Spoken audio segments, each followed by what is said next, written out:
Halo semuanya, kembali lagi bersama saya Teguh dari LNC Coin. Hari ini hari Minggu, 2 Januari, sekitar pukul 13.26 atau setengah 2 siang. Pertama-tama saya ucapkan dulu ya, selamat tahun baru buat teman-teman semua. Kita sudah melewati 2021 dengan segala hal yang sudah terjadi gitu ya. Kenaikan dan penurunan harga, pergerakan yang unik gitu ya. Kita sudah menyentuh high tertingginya, rekornya ada di kisaran ini ya, 69 ribuan. Dan di kisaran November sampai Desember itu penurunan harga cukup drastis, dan harga saat ini masih bertahan sama seperti di awal Desember ya. Jadi pergerakan harga masih terbatas di bawah 50.000 gitu ya. Gimana nih kira-kira nasib harga Bitcoin untuk minggu pertama Januari 2022? Kita semua memang mengharapkan bahwa di tahun ini akan ada pergerakan-pergerakan baru yang mungkin lebih eksotis gitu ya, lebih fantastis gitu ya.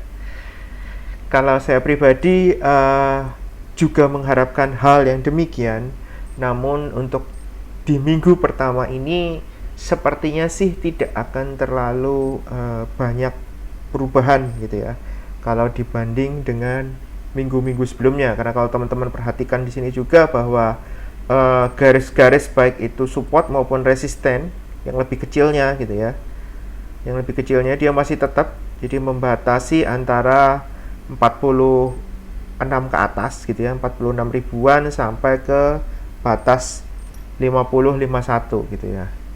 Jadi pergerakan ini yang kelihatannya masih akan dipertahankan untuk saat ini. Dan kalau kita lihat memang indikatornya juga sudah twist gitu ya, antara uptrend maupun di sininya cloudnya masih downtrend gitu. Jadi masih mixed. Jadi market masih belum tentu arah trennya gitu ya. Walaupun secara garis besar kita bisa katakan kalau di daily ini posisinya dia masih di kondisi yang relatif downtrend gitu ya. Namun kalau kita lihat nih ke weekly gitu ya. Jadi kalau kita sudah ngomongin weekly itu tentu saja dalam perspektif, khususnya perspektif saya, kita akan memprediksi paling tidak 8-9 minggu ke depan sampai maksimal 52 minggu ke depan gitu ya. Jadi kalau saya sudah buka chartnya weekly itu ya kalau saya sih harusnya tidak akan kurang dari 3 bulan gitu ya. Nah untuk first quarter atau 4 bulan pertama di 2022 ini, menurut saya pergerakannya masih akan cenderung sideways dengan range gitu ya. Teman-teman bisa perhatikan sendiri di sini. Jadi range ini dibuat di posisi daily-nya gitu ya. Jadi ini relevan pada kondisi minor, tetapi kalau sampai terjadi major trend harusnya dia akan maksimalnya di sini kalau downtrend. Jadi di 37.000. Walaupun saya katakan saya pesimis bisa menyentuh hal itu. Gitu ya. Jadi kalau teman-teman ada yang, "Oh, Pak, berarti open sell ya, targetnya 37.000." Enggak gitu ceritanya gitu ya. Enggak gitu ceritanya. Jadi saya sendiri pesimis kalau ini akan terjadi. Namun kita sudah punya gambaran gitu ya, kalau seandainya break di angka 44.000, next-nya kemana gitu kan, worst case-nya kemana gitu. Namun prediksi saya untuk 3 bulan ini harusnya dia tidak akan jauh-jauh juga dari range ini. Jadi antara 44 ini, 44 ribuan sampai ke mentok ke 56 ribuan gitu ya.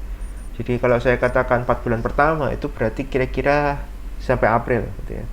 Jadi selama tidak ada berita-berita tertentu yang membuat market itu heboh, ini yang akan terjadi gitu ya. Jadi kita butuh gas, dorongan entah ke atas entah ke bawah itu dari berita-berita yang heboh, ataupun kalau misalnya ternyata big money atau para whale itu tiba-tiba melakukan aksi besar-besaran gitu ya, entah beli jual besar-besaran ataupun jual besar-besaran.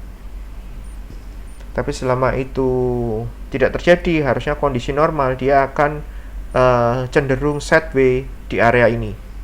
Kenapa begitu? Karena ya 2022 beda dengan 2020, 2021 gitu ya. Waktu 2020 kita heboh dengan berita halving.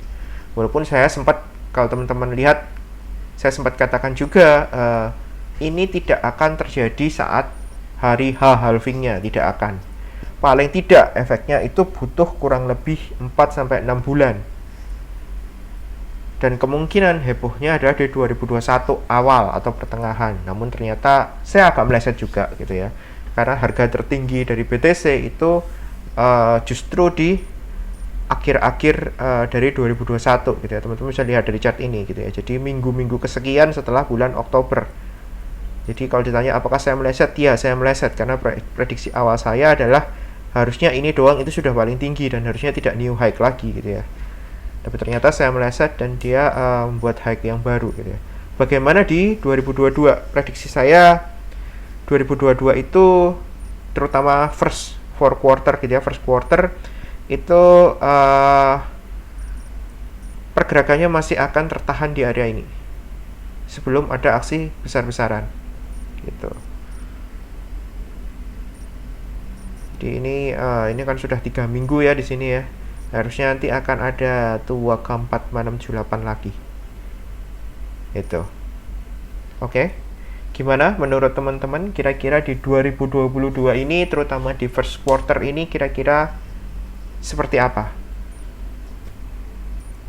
Kalau teman-teman punya jawaban yang berbeda atau mungkin ingin menyampaikan hal-hal yang lain, teman-teman bisa sampaikan di kolom komentar di bawah. Oke. Terima kasih teman-teman sudah nonton video ini sampai akhir.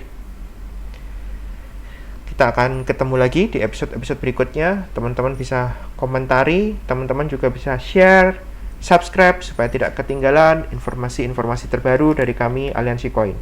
Dan pastinya di 2022 ini Aliansi Koin nanti akan ada beberapa gebrakan gitu ya. Tunggu saja kabar berikutnya. Oke. See you on next episode.